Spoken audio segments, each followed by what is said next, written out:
Alors, on avait tout un débat sur Mardi Gras, la Chandeleur. C'est moche ce que vous faites, Lily. Non, je dirais rien. Alors, parlons plutôt de l'ancienne ministre Ségolène Royal, actuellement en déplacement à Alger, qui devait rendre visite ce matin au journaliste français Christophe Glaise, qui a été condamné, je le rappelle, à 7 ans de prison pour apologie du terrorisme et qui est actuellement emprisonné en Algérie. Petite précision, Madame Royal est devenue récemment présidente de l'association France-Algérie, et c'est à ce titre qu'elle s'est rendue sur place. Et visiblement, J. William Golnadel, ça a l'air de bien se passer entre Ségolène Royal et les autorités algériennes. Écoutez, je n'en suis même plus étonné parce que j'ai noté que depuis plusieurs mois, il y a une sorte de dérive politique, intellectuelle et culturelle de Madame Royal Ségolène. Par exemple, elle n'est pas loin d'épouser, elle est tout à côté de Mélenchon en ce qui concerne la question de Gaza, où elle parle de génocide, par exemple. Donc, qu'elle épouse, ça va ensemble, hein, c'est un kit. Donc, qu'elle épouse les thèses de M. Tebboune, dont elle dit le plus grand bien. Mhm. C'est pas qu'elle soit présidente de France-Algérie. Moi, je trouve ça plutôt bien d'être présidente de France-Algérie. Il faut essayer de Encourager le rapprocher deux dialogue, pays. oui. Bien sûr. Mais elle épouse servilement les thèses de M. Tebboune. Donc, il n'est pas totalement étonnant que le remerciement, c'est d'aller voir M. Glaise, qui est un otage. C'est un otage, M. Glaise. Moi, je suis l'avocat du MAC, le mouvement Kabyle. Le malheureux Glaise, qui n'est pas politisé, c'est un journaliste sportif. Il a rencontré un sportif kabyle, un footballeur kabyle, qui, lui, est membre du mouvement Kabyle. C'est pour ça qu'il se retrouve là. Pas autre chose. Donc, Il a pas demandé. L'erreur qu'il a faite, c'est il a cru qu'il pouvait aller et agir Oui. librement sans demander un visa oui, spécifique. Oui, mais enfin ça... 7 ans de prison. Oui, non, mais ça n'a aucun sens. Et c'est même terrible. Donc, je sais pas jusqu'où veut aller Madame. Je sais pas quelles sont ses arrière-pensées politiques. Elle doit avoir sans doute un plan. Bon, mais en tous les cas, sur le plan moral et politique, je trouve ça particulièrement scabreux. Alors, parmi les déclarations qu'elle a faites, alors, je rappelle qu'on est quand même en pleine crise diplomatique entre Paris et Alger, elle a assuré que le président algérien Tebboune ne se montrait prêt au dialogue dès lors que le respect et la considération sont également au rendez-vous du côté français. Voilà. Et elle a indiqué hier qu'elle s'efforcerait à son retour donc en France de convaincre le président Macron de faire un geste d'apaisement envers l'Algérie en restituant les biens culturels spoliés pendant la colonisation française. Et je rappelle donc que Christophe Glaise est toujours emprisonné. Est-ce qu'elle...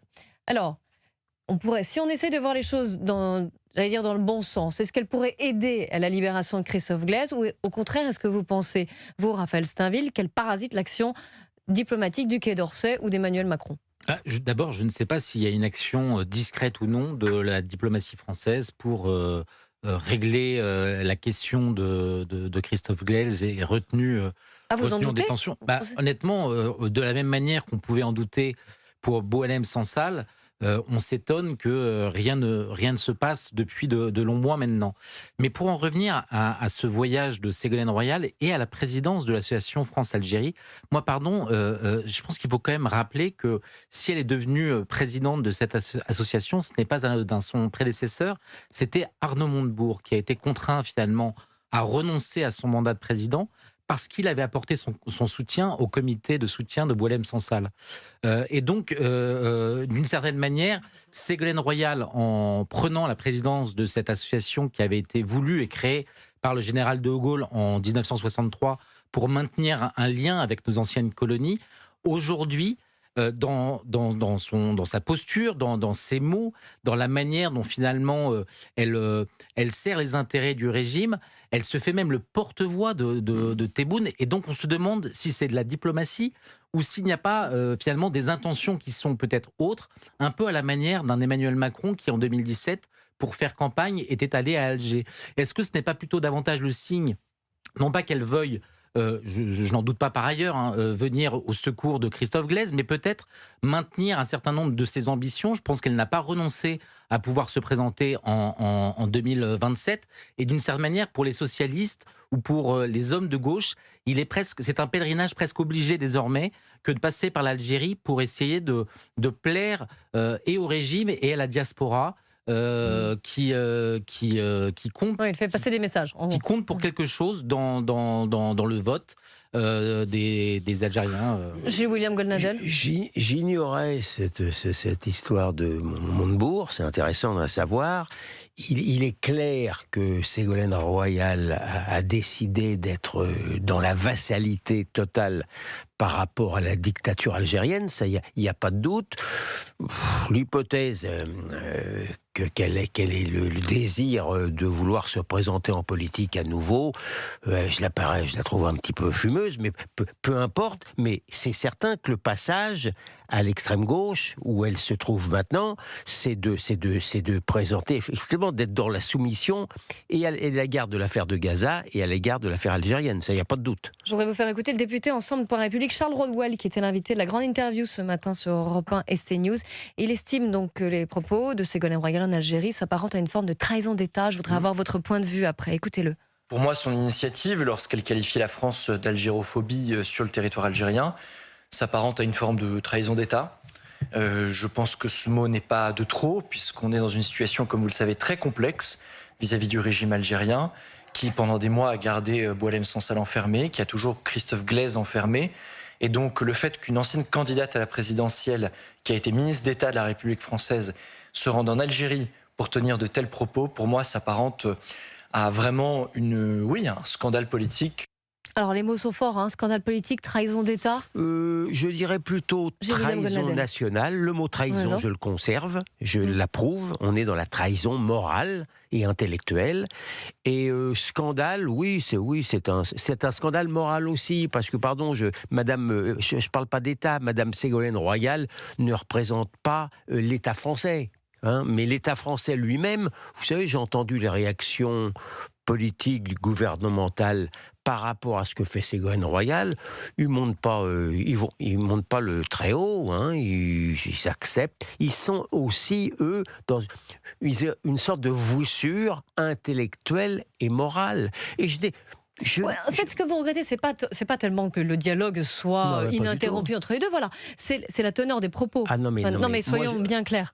Non mais c'est même pas, c'est l'attitude, c'est-à-dire que je constate non seulement sur le champ politique, mais également sur le champ médiatique de certains journaux, une voussure morale et intellectuelle par rapport à l'Algérie.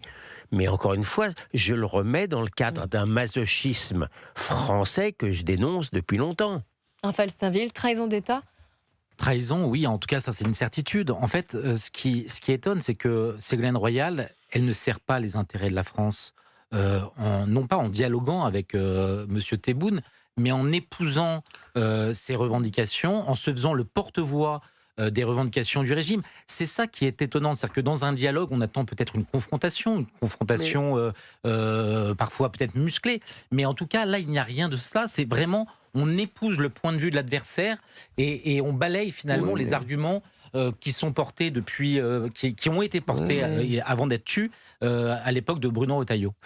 Pardon d'avoir l'esprit un peu scabreux, mais je n'exclus pas le fait que le régime Tebboune, finalement, si Madame Royal est dans la génuflexion, lui cède Glaise pour montrer que si jamais on est carpette, eh bien on obtient quelque chose. C'est une possibilité aussi. On pourra quand même se réjouir qu'il soit libre déjà. Bien sûr. Ah oui, bien sûr. Sur ça. On reste ensemble, on va continuer notre débat. On parlera des chiffres, des mauvais chiffres de la délinquance, crimes et délits en augmentation, mais il faut rester raisonnable dans l'interprétation, nous dit Laurent Nunez. Qu'en pensez-vous ? On en reparlera dans quelques instants. Restez bien avec nous sur Europe 1. Il est 13h29 sur Europe 1.